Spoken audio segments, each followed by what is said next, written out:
Parlamento seçimleri hazırlıkları sürerken Türkmen Milliyetçi Hareketi seçmenlere yönelik bir kampanya başlattı. Parmak izi sorunu olan yaşlı bireylerin ve yeni seçmen kartı çıkarmak isteyen vatandaşların sorunlarını çözmek için harekete geçti. Milliyetçi Hareket, Bağımsız Yüksek Seçim Komiserliği ile işbirliği yaparak merkezinde komiserlikten bir komisyon ağırlayarak Türkmen seçmenlere kayıt ve bilgi güncelleme sürecinde yardımcı oluyor.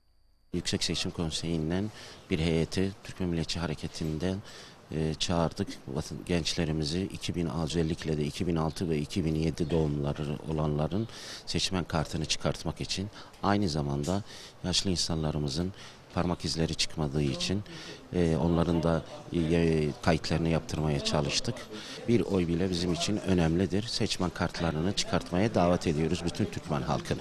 Burada parmak izi sorunu bilgilerini güncellemeye gelenler seçimin önemine vurgu yaparak kendi yaşıtlarına ve gençlere seslendi. Türkmen Milliyetçi Hareket Partisi bir kampanya düzenlədi 2006-2007 modellər çiptaqat naxıb çıxartmağa.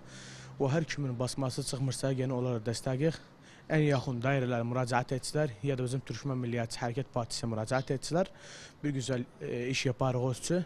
Ve her kim 2006, özellikle 2006-2007 gençlerimize buradan seslenir. Ve ben bir genç olarak seslenim üzerine pıtakat nakıblarını çıkartsın.